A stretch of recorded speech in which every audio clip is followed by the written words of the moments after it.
Une équation vient du mot égal, égalité, et peut être représentée par une balance à deux plateaux. Pour que cette balance soit en équilibre, il faut que ce qui se trouve à gauche doit être égal à ce qui se trouve à droite de la balance. Prenons un exemple. Ici, ma balance n'est pas en équilibre puisque j'ai 3 pions à gauche et seulement 2 à droite. Il faut que je rajoute un pion à droite pour que l'équilibre se fasse. Là, mes deux plateaux sont en équilibre puisqu'ils ont la même valeur entre les deux et donc j'ai bien le signe égal entre les deux plateaux.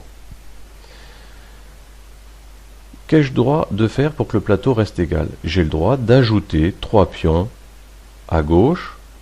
Pour que ce soit égal, il faut donc que j'ajoute 3 pions à droite.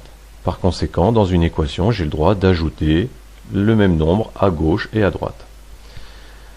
Maintenant, je peux très bien aussi soustraire 2 pions à droite, et pour que ce soit égal, il faut que je fasse la même chose à gauche. Par conséquent, j'ai le droit aussi de soustraire le même nombre à droite et à gauche.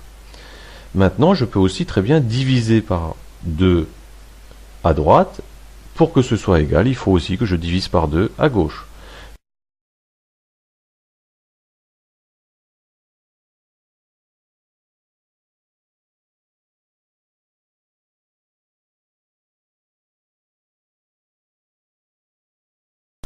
Dans cet exemple, je dispose à droite et à gauche deux sachets identiques qui contiennent le même nombre de pions.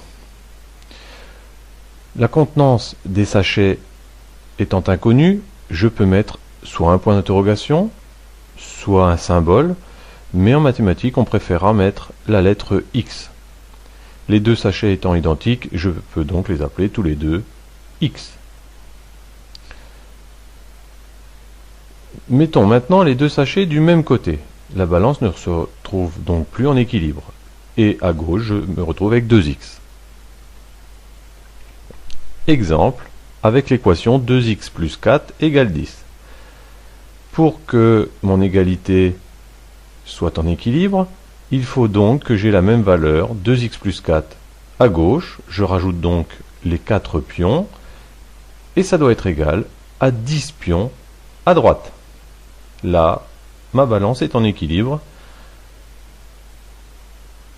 Pour trouver x, c'est la finalité de l'équation. Je veux savoir ce qui se cache dans un sachet. Je vais commencer par enlever les 4 pions. On a vu tout à l'heure qu'on avait le droit de soustraire le même nombre à droite et à gauche. Donc je vais enlever les 4 pions de la partie gauche. Ma balance va être déséquilibrée. Pour qu'elle retrouve son équilibre, il faut que j'enlève la même valeur à droite. J'enlève mes 4 pions, ma balance redevient équilibrée et j'ai 2x à gauche et je me retrouve avec 6 à droite. Moi je veux trouver x, donc je vais enlever le 2, donc je vais diviser par 2 ce qui se trouve sur le plateau de gauche, et je vais diviser par 2 ce qui se trouve sur le plateau de droite. Voilà, il ne me reste plus que donc un sachet, j'ai divisé par 2 à gauche, il faut que je fasse la même chose à droite.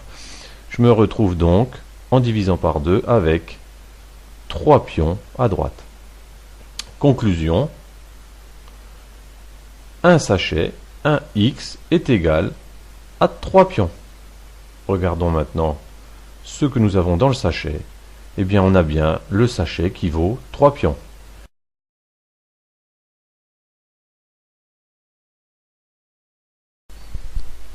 Dans le cas où nous avons des grands nombres, par exemple, dans le plateau de gauche, je dispose de 6x plus 5.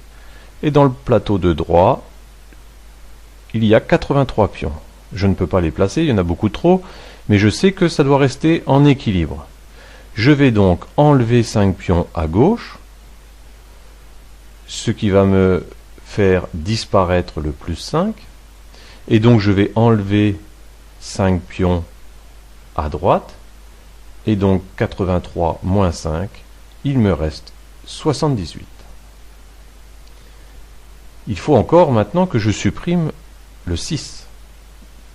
Je vais donc diviser par 6 à gauche pour ne me retrouver qu'avec plus que x. Il me reste donc plus que x. J'ai divisé par 6 et je dois diviser par 6 de la même manière à droite. Alors pour diviser par 6, on peut utiliser la calculatrice.